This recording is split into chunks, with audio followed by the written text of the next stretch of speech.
अस्सलाम वालेकुम फ्रेंड्स।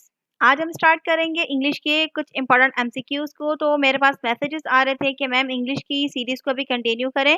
तो जैसे-जैसे मुझे टाइम मिलता आ रहा है मैं आप लोगों के लिए वीडियोज़ प्रोवाइड करती आ रही हूँ। अगर आप लोगों को मेरी वीडियोज़ से कॉन्सेप्ट क्लियर होता है तो वीडियो को लाइक ज़रूर किया करें और कमेंट कर दिया करें ताकि हमें हौसला अफ़ज़ाई मिल सके कि आपको हमारे तमाम क्वेश्चंस, तमाम वीडियोज़ का कॉन्सेप्ट क्लियर हो रहा है। तो आज की इस वीडियो में हम स्टार्ट करते हैं इंग्लिश के 10 एमसीक्यूज़ को, फिर अपकमिंग इंशाल्लाह रिमेनिंग एमसीक्यूज़ को भी सॉल्व करेंगे। तो स्टार्ट करते हैं फर्स्ट एमसीक्यू से। तो स्टार्ट करने से पहले मैं आप सबसे यही कहूँगी कि अगर आप मेरे चैनल पर नए हैं तो मेरे चैनल को सब्सक्राइब करें, साथ में दी गई बेल आइकन को भी प्रेस कर दें ताकि आने वाली तमाम न्यू वीडियोज़ की अपडेट सबसे पहले आप लोगों को मिल सके। आइए स्टार्ट करते हैं अपने फर्स्ट एमसीक्यूज़ को। तो यहाँ पर क्या कह रहे हैं, the sentence is present continuous tense. हमें बताना है इन चारों ऑप्शंस में से कि कौन-सा टेंस जो है प्रेजेंट कंटीन्यूअस टेंस है। तो सबसे पहले तो हमें ये पता होना चाहिए कि प्रेजेंट कंटीन्यूअस टेंस हम कहते किसे हैं। तो यहाँ पर मैंने कुछ समझाने के लिए लिखा है कि जिस जुमले के अंदर ही, शी, इट, नेम आ जाता है तो उसके साथ हम इज़ाफ़ा करते हैं हेल्पिंग वर्ब का इज़ का, और उसके साथ-साथ आई के साथ हम एम लगाते हैं और यू, वी, दे के साथ हम क्या लगाते हैं, आर लगाते हैं। ये चीज़ें तो हमें पता ही होती हैं लेकिन फिर भी कॉन्सेप्ट का क्लियर करना लाज़मी है। जिस जुमले की एंडिंग रहा है, रही है, रहे हैं होता है तो वो हमारा टेंस प्रेजेंट कंटीन्यूअस कहलाता है। तो मैंने यहाँ मेंशन नहीं किया लेकिन मैं आपको वर्बली बता रही हूँ तो आप नोटिस ले लें। उसके बाद आते हैं इसमें फॉर्म कौन-सी लगती है, फोर्थ फॉर्म लगती है। दैट मीन के फर्स्ट फॉर्म के साथ हम आईएनजी को ऐड कर देते हैं। फर्स्ट फॉर्म जो हमारी होती है, जैसे कि एक एग्जांपल मैंने ले ली कि यहाँ पर फर्स्ट फॉर्म है हमारी गो और उसके साथ हमने ऐड कर दिया आईएनजी, तो ये हमारी फोर्थ फॉर्म बन गई। तो फोर्थ फॉर्म इस तरह भी हम कह सकते हैं कि फर्स्ट फॉर्म के साथ हम जब आईएनजी को ऐड कर देते हैं तो वो हमारी फोर्थ फॉर्म क्रिएट हो जाती है।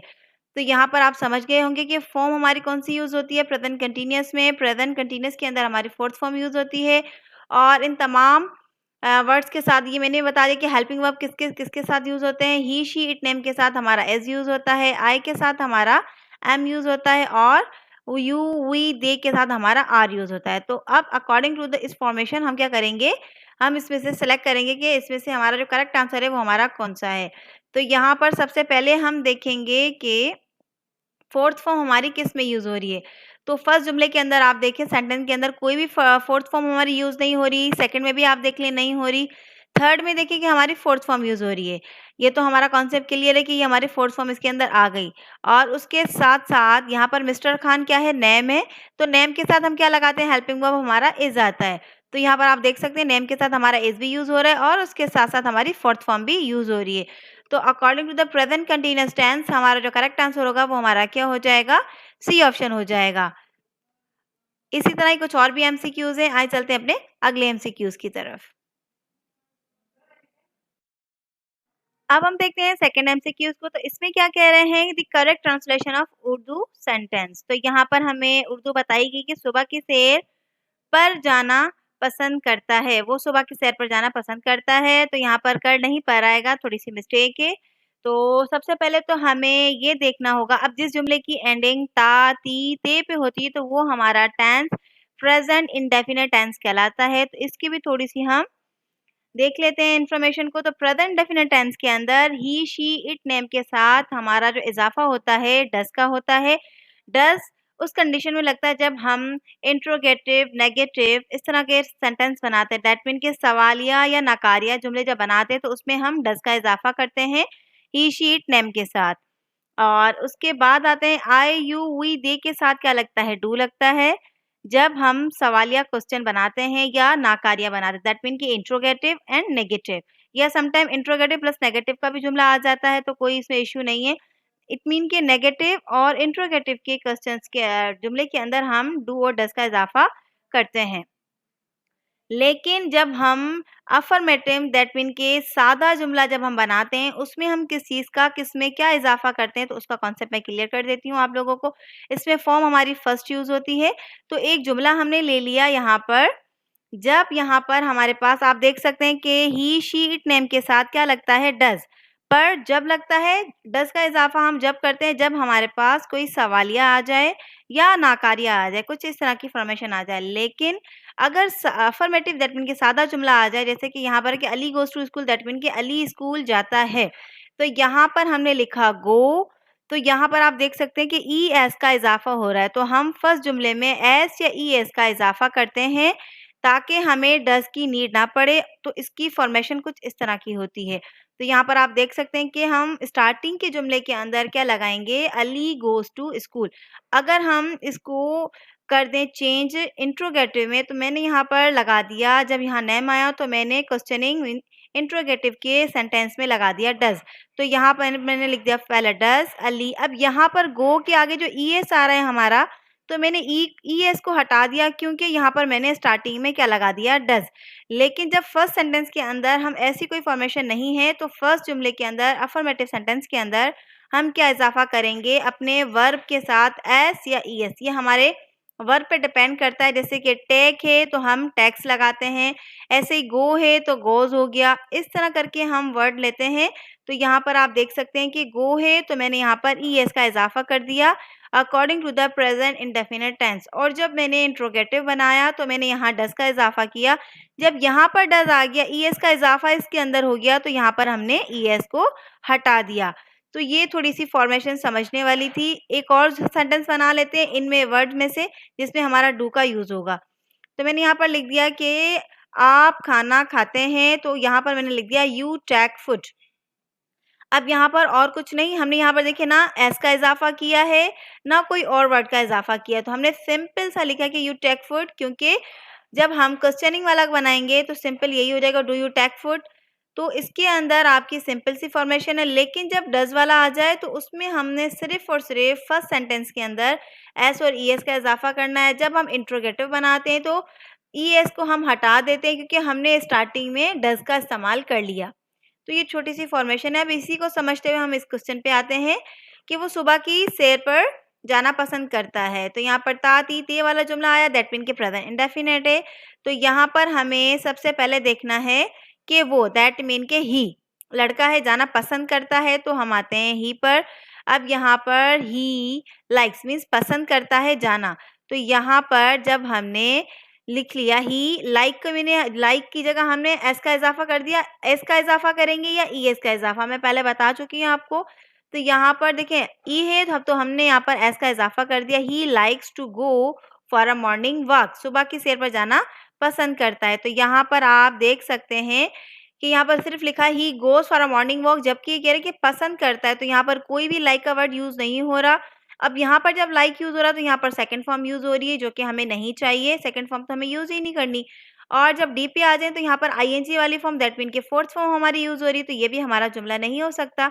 तो जो हमारा करेक्ट होगा वो यहाँ पर क्या लिखा हुआ है, he likes to go for a morning walk. तो यहाँ पर लाइक था, एस का हमने इजाफा कर दिया, to go for a morning walk, that mean के जो हमारा करेक्ट आंसर होगा वो हमारा क्या हो जाएगा, बी ऑप्शन हो जाएगा। अब आते हैं थर्ड की तरह, which one of the following is common noun. अब प्रॉपर नाउन और कॉमन नाउन, तो फर्क क्या है। प्रॉपर नाउन दैट मीन के खास नाम, मखसूस नाम, और कॉमन नाउन जैसे कि आम नाम, जैसे कोई लड़का हुआ, कोई लड़की हुई, इस तरह फ्रेंड हुआ। फ्रेंड तो कोई भी हो सकता है, नाम तो है नहीं, न्यूट्रल वर्ड है, दैट मीन के कॉमन है। तो इसमें आप देख सकते हैं कि आबिद भी हमारा प्रॉपर नाउन है, लाहौर भी प्रॉपर नाउन है, ये नजमा है, नगमा है। तो इसमें भी आप देख सकते हैं कि ये भी हमारा क्या हो जाएगा, एक प्रॉपर नाउन ही है। तो कॉमन नाउन हमारा क्या हो गया, गर्ल, दैट मीन की कोई भी लड़की हो सकती है। तो इसमें जो हमारा करेक्ट आंसर होगा वो हमारा क्या हो जाएगा, डी ऑप्शन हो जाएगा।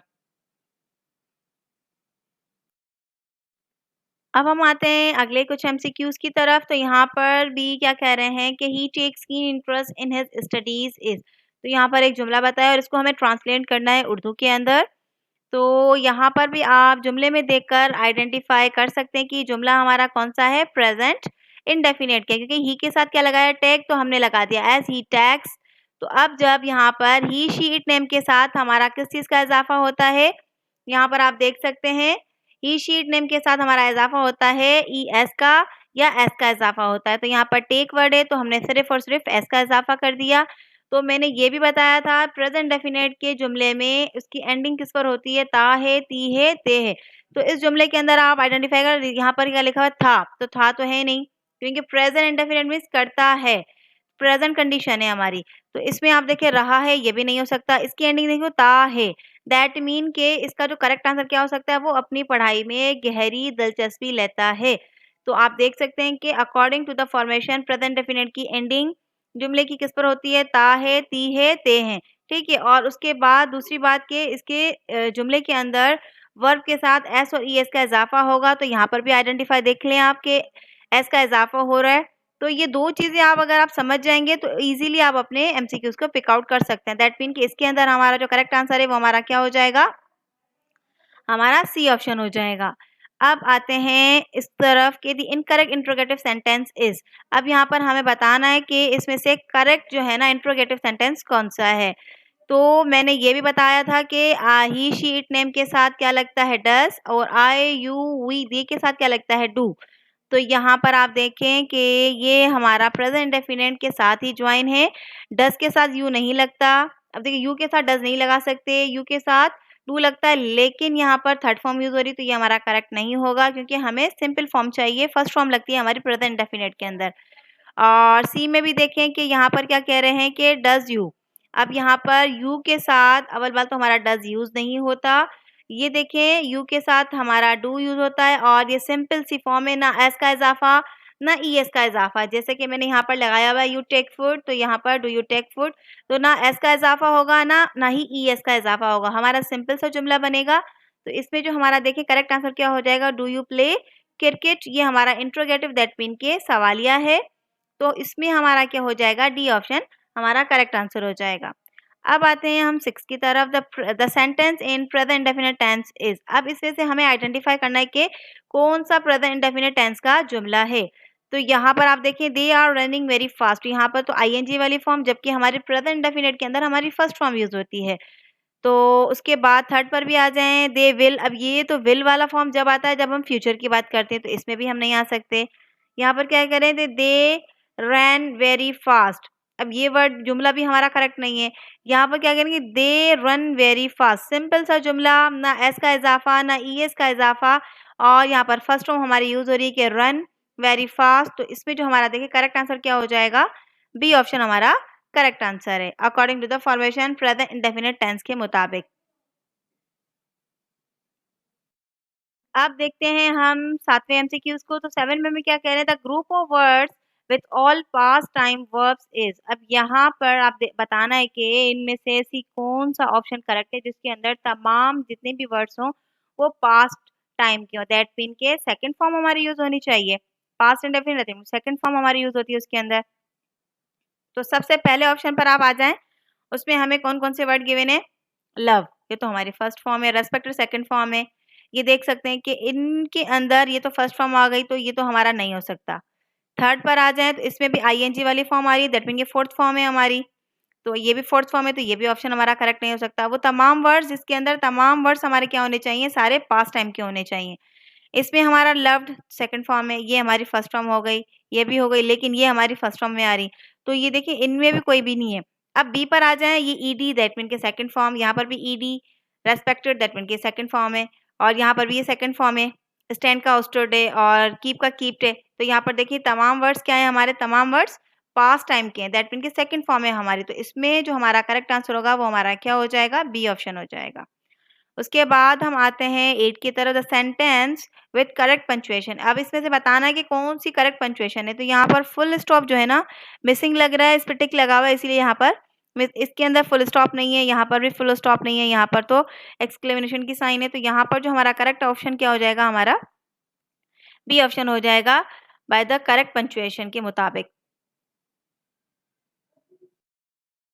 अब आते हैं 9 की तरफ। A comma is used. हमारा कॉमा जो है वो कहाँ यूज़ होता है, व्हेन द नेम ऑफ 3 और मोर थिंग्स कम टुगेदर। जब एक जुमले के अंदर 2 से 3 वर्ड्स को हम लिखते हैं, वज़ाहत करते हैं, ज़्यादा करके लिखते हैं, या तो हम बी ऑप्शन में क्या, at the end of the every simple sentence statement, जुमले के बिल्कुल आखिर में देते हैं स्टेटमेंट के जब कॉमा यूज़ होता है। At the end of every question sentence, कोई क्वेश्चन सेंटेंस आ जाए तो उसके अंदर देते हैं, या when you start a sentence, या जब आप जुमले को स्टार्ट करते हैं जब देते हैं। तो इसमें जो होगा आप देखें कि जब हमारे पास एक जुमले के अंदर 2 से 3 वर्ड्स को हम लिखते हैं कि सारा, कॉमा, आसमा, इस तरह कुछ ऐसा सेंटेंस आ जाता है जिसमें हमारा क्या यूज़ होता है, कॉमा यूज़ होता है। तो इसमें आप देख सकते हैं कि इसमें जो हमारा करेक्ट आंसर है वो हमारा क्या हो जाएगा, ए ऑप्शन हो जाएगा। उसके बाद हम आते हैं 10 एमसीक्यूज पर। The group of words having all singular noun. आपको बताना है कि इसके अंदर ऐसा कौन सा है जिसके अंदर तमाम वर्ड सिंगुलर नाउन हो। तो यहाँ पर आप देख सकते हैं कि इन ऑप्शंस के अंदर फर्स्ट में क्या है, फिंगर, हैंड्स। तो यहाँ पर तो सिंगुलर नहीं हुआ, ये तो प्लूरल हो गया, यहाँ पर भी प्लूरल है। ये भी देखें, इसके अंदर भी एक प्लूरल है, दूसरा भी प्लूरल है, यहाँ पर भी एक दो प्लूरल्स हैं। अब यहाँ पर देखें कि फिंगर, लेग, फुट, ये तमाम ऐसे वर्ड्स हैं जो कि सिंगुलर नाउन्स हैं। तो आपको बताना कि ऐसा ऑप्शन टिक करना है जिसमें तमाम वर्ड्स क्या होने चाहिए, सिंगुलर नाउन होने चाहिए।